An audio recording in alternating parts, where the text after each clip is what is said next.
remember thinking, looking at the wasps, they were so tiny, and thinking how far they must have traveled, to come to my fountain. And then what would they say to me? If they could talk, what would they want to share with me? I remember having that very strong thought as I looked at the wasps in the fountain behind me. And then all of a sudden the story came out and I just started writing, and I felt as if the wasp was talking in my heart about, um, I will not bite you, said the wasp, buzzing around my morning toast. I only want to share a story. And I thought to myself, I was so tickled because I thought, oh my goodness, I'm talking to a wasp. Welcome to Cloud Moon New Beginnings, episode 56. Today, our friend Stephanie Petrie has joined us to share how her poem, A Summer Wasp, came into being. She was sitting in her garden one summer day and noticed a family of wasps drinking from her fountain. And then this story transpired. The wasp really wanted to share how it unfolded, and he didn't give up. It was a struggle for him to find out his purpose for being and why he was here. And I have had those same struggles in my life and come back to it time and again to wonder about things, and knowing that just when you think you might stop or quit on the journey, if you had just gone that next mile, or if you had just gone, waited until the afternoon for something to be shared with you, another synchronicity, that the answer would come up. And this little, wasp, smaller than the size of my thumb, was beating his little wings and flying in an apple grove and visiting other animals that were in his journey. And then the personality of the raven came.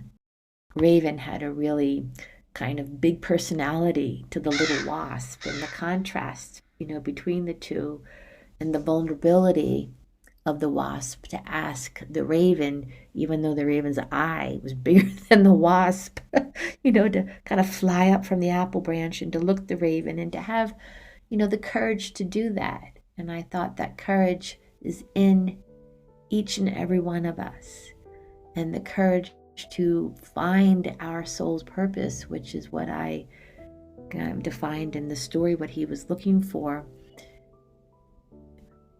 is available to each and every one of us when we ask. I love the idea that the animals are all helping each other, and it's a community. It's not just one on their own, that there is a connection, between all of them. They just all seem to me to be focused on knowing and their own being, and that it comes from inside of oneself.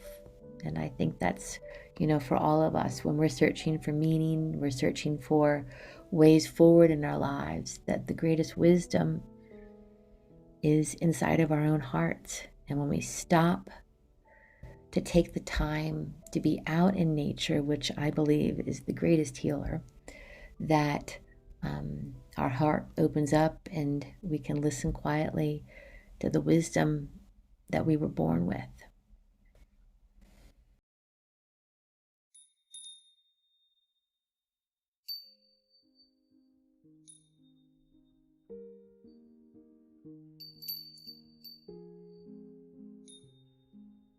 A summer wasp. I will not bite you, said the wasp, buzzing around my morning toast. I only want to share a story. I nodded my head, a bit surprised, and listened. It was in the beginning, as the world was getting settled, that wasps came into being, their bodies tiny, efficient, with sharp stingers built in. The wasps traveled far and wide, winds of time moving them to a geography with plateaus and rocky ridges, high and low. But one was left behind on a thorny bush to ponder who and what he was. The lone wasp hummed through an antelope herd, was swished away by their tails, and landed on an antelope ear. "Who am I?" he asked the gentle antelope. She replied, "I know who I am. My herd is my family, but you, that is not for me to say. Find the bear. She is wise and will help you answer your question." The little wasp flew and flew. He came to a mountain range deep in a jade-green forest with streams laden with salmon. On the muddy banks of a stream, a hungry mother bear was fishing for dinner. "Mother bear! Mother bear!" The wasp settled on her nose and yelled quite loudly. "I'm searching for why I'm here, for what I am exactly."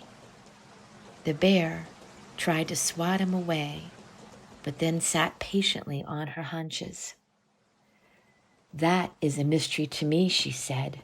"My purpose is clear. I follow the cycles of nature, eat and sleep, and now I have a family to feed as well. Why don't you ask the raven? He knows everybody's business."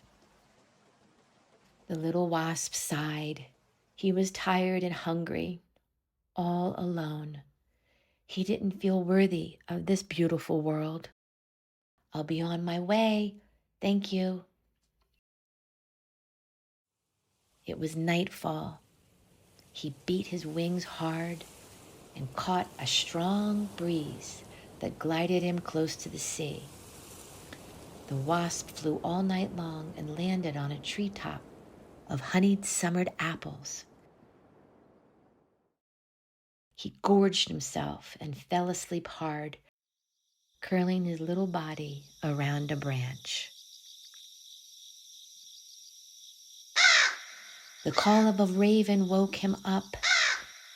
He blinked, staring right into the bird's eye, the raven's huge bird body blocking out the sun. "I heard you wanted to talk, little wasp. I'm here," rasped the raven. The wasp breathed hard, then drifted up from the branch, buzzing in front of the raven's face. "Who am I? What is my purpose?" the wasp asked forlornly. The raven chuckled. "You flew all this way to find an answer you were born with. Ask your own heart. The answer is always inside of you." The little wasp paused on a leaf. He struggled for a moment, then asked his own heart the question of purpose and being. "I have protection with my stinger. I eat insects that help plants grow better. I'm here to help others. My purpose is my own. I live because that's what I'm meant to do. Flying in freedom, part of all." The raven smiled and gave a noisy call with a shake of his head. He turned and preened his feathers, flapped his wings, and shot up into the sky, shouting, "Your wild heart always knows the way. Believe, be you."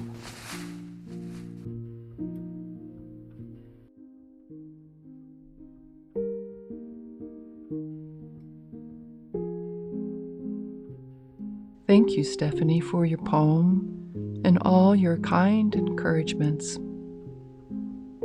And thank you for joining us on Cloud Moon New Beginnings.